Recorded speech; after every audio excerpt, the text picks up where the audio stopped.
Good morning students, कैसे हैं आप लोग। तो कल तक हम लोग ने एक्सरसाइज 10.4 तक किया था। आज एक्सरसाइज 10.4 से आगे बढ़ेंगे। क्या है टॉपिक आज का? Angle subtended by an arc of a circle. क्या है? एंगल सबटेंडेड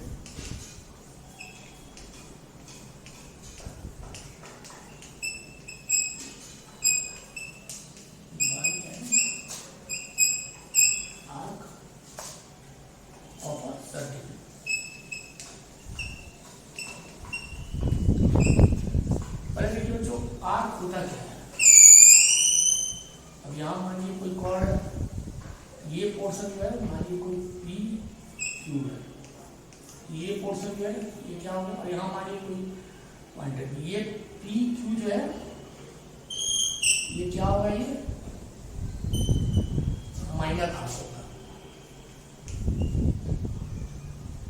माइनर आर्क क्योंकि छोटा है, ठीक है। और ये वाला जो पोर्शन होगा,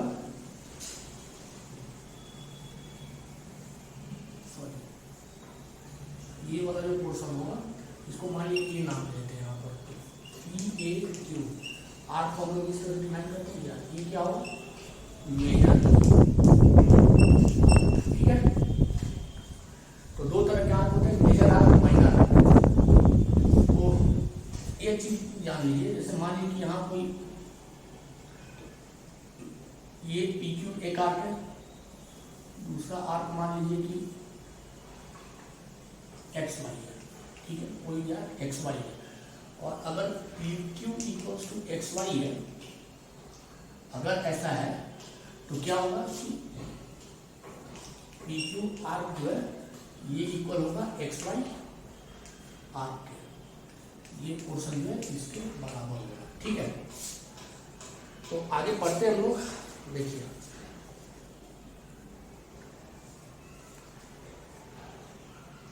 is one arc made by the first chord is equal to the corresponding arc made by the second chord।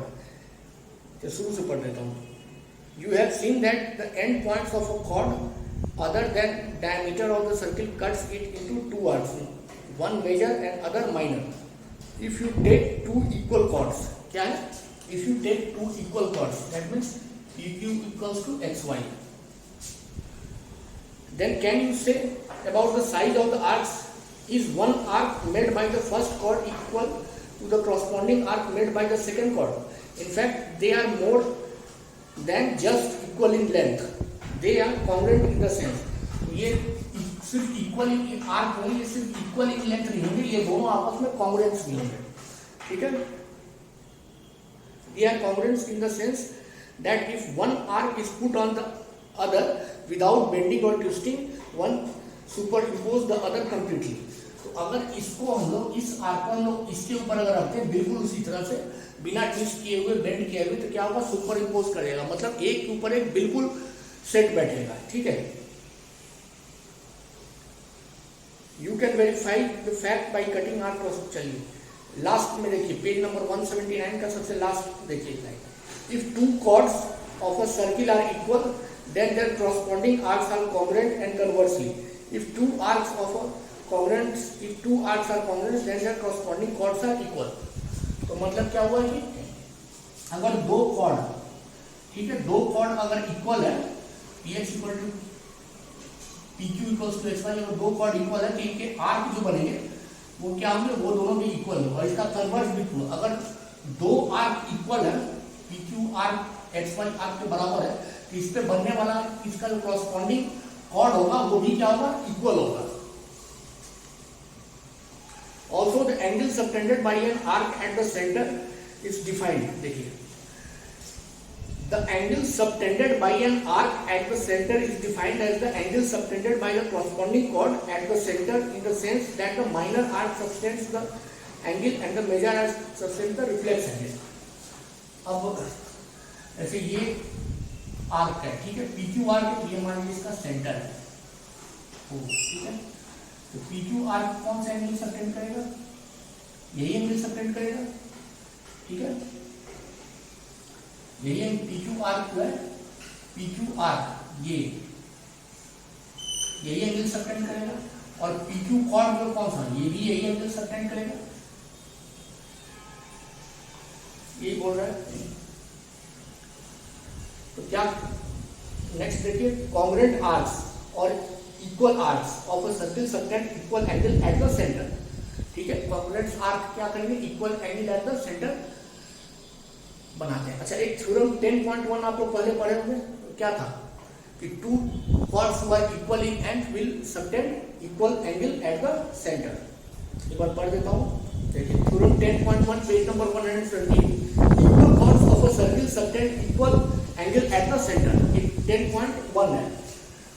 और यहाँ पर हम लोग क्या बोल रहे हैं कि इक्वल आर्क। देखिए, तो हमने क्या देखा है कि जब कॉर्ड इक्वल होगा, पी क्यू कॉर्ड इक्वल होगा, तो पी क्यू आर्क जो है वो भी एक्स वाई आर्क के बराबर होगा। कॉर्ड इक्वल तो आर्क इक्वल।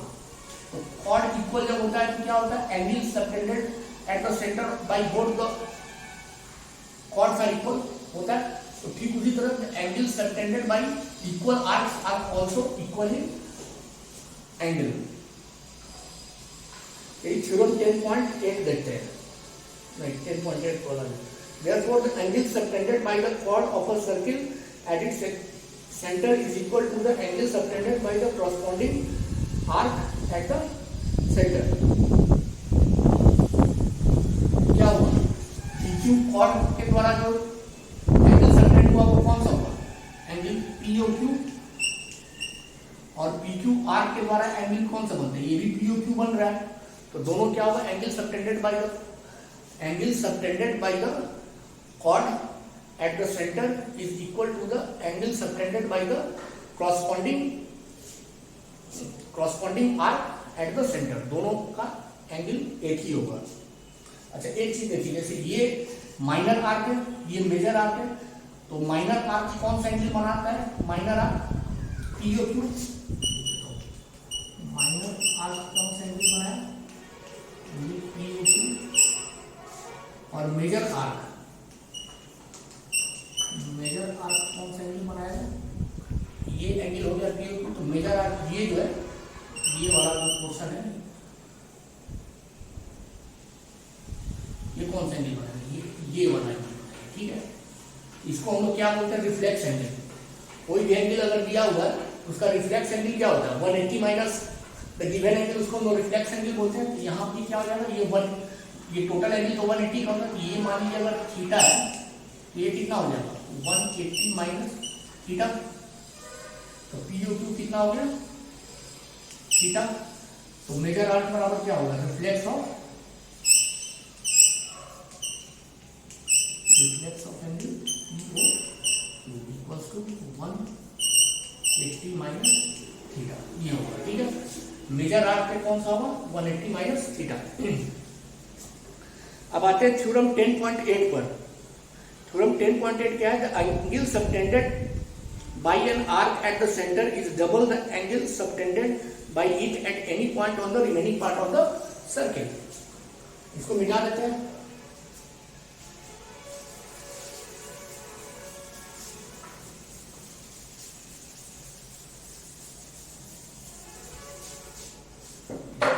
ये कोई सर्कल है, ठीक है, ये सेंटर है, ये मान लीजिए P और Q, ये कोई आर्क है। ठीक है, इसके द्वारा एंगल कौन सा बनेगा, ये बनेगा।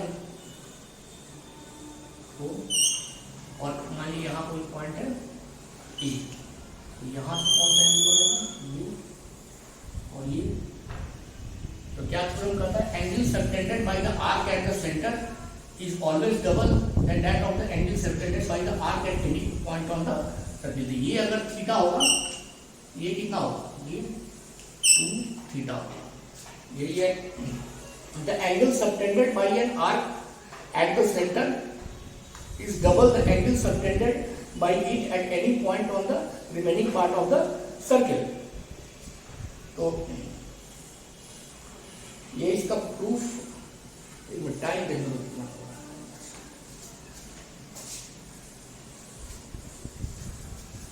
तो तो बच्चों ये इसका प्रूफ जो है, ये थ्योरम 10.8 का प्रूफ यहीं पर दे रखा है, आप लोग चाहिए तो इसको एक बार पढ़ लें, ठीक है। बहुत आसान है समझना, बहुत ही आसान है। और उसके बाद फिर हम लोग पढ़ना आप लोग इसे खुद से, और फिर मैं आगे की तरफ बढ़ता हूँ। ये था थ्योरम 10.8, क्या था थ्योरम 10.8, ठीक है।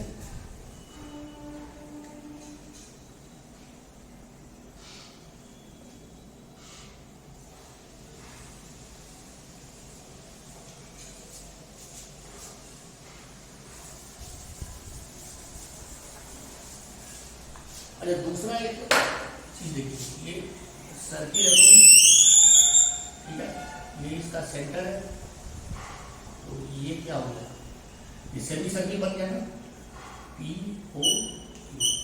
तो इससे इस सेमी सर्किल जो है, ये हमारा इसका जो भी एंगल बनेगा यहाँ पर,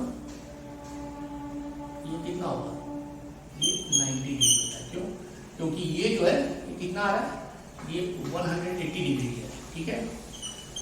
तो ये कितना होता है, ये हमेशा 90 डिग्री है। Angle subtended bye a semi circle is always 90 degree. ये आपको दे रखा है थ्योरम नंबर 10.9 का लास्ट लाइन जो है उसके ठीक पहले दे रखा है, angle in a semi circle is a right angle.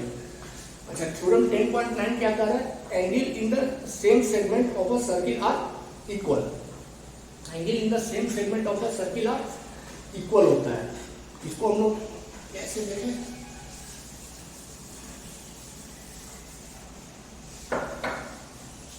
जैसे मान लो ये कोई सर्कल है, ठीक, तो ये मान लो P है, ये मान लो Q है। तो मान लो एक एंगल इसके द्वारा यहाँ पे बनाया जाए, एक एंगल इसके द्वारा ऐसे बनाया जाए, तो ये A है, ये B है, ये एंगल और ये एंगल क्या होगा, angle PAQ is equal to angle PBQ। और यही नहीं, मान लो अगर यहाँ पर भी कोई एंगल है, ऐसे लेकर के ऐसे C, तो ये भी इक्वल टू क्या होगा, angle PCQ। Angle in the same segment of a circle are equal. Let us discuss case second of theorem 10.8। तो सेकेंड केस देखिए इसका क्या था, ये वाला 10.28 का सेकेंड वाला केस ये था सेंटर पे। तो here angle PAQ is an angle in the segment which is semicircle, ठीक है। तो semicircular PAQ किस पे आ रहा है, semicircle which is semicircle also angle PAQ equals to half angle POQ, so 180 degree if you take any part, जैसे कि normally समझा रहा हूँ। ये क्यों होगा ऐसे, ये सेंटर है, ठीक, PQO, ये सेमी सर्कल है, सेमी सर्कल के द्वारा किया गया एंगल कितना होता है, हमेशा 90 डिग्री। यहाँ पर क्या हो गया 90 डिग्री, ये मान लो A, यहाँ से मान लो ऐसे और इसको ऐसे करोगे तो ये क्या होगा, ये भी 90 डिग्री होगा। यहाँ से ऐसे और इसको ऐसे करोगे तो ये क्या होगा, 90 डिग्री होगा। तो क्या आ रहा है, सेम सेगमेंट में है ना, सेमी सर्किल के ऊपर सेम सेगमेंट में कहीं बढ़ रहा है, क्या आ रहा है, 90 डिग्री आ रहा है। तो वही चीज सिर्फ एक सेमी सर्किल में नहीं, किसी भी सेगमेंट के लिए, किसी भी सेगमेंट के लिए ये PQ अगर यहाँ भी होता तो भी यही होता, ऐसे ऐसे, ये एंगल बराबर होता, इसको ऐसे और ऐसे करते तो ये एंगल बराबर होता, ठीक है। मतलब कि angle subtended bye a segment in any part of the circle is always same. Theorem 10.9, angle in the same segment of a circle are equal. तो जो सेम सेगमेंट पे सर्किल बनता है उसको हम क्या करते हैं, इक्वल करते हैं, ठीक है। तो बच्चों बाकी के जो थ्योरम्स है वो नेक्स्ट वीडियो में दे रहा हूँ मैं। Thank you.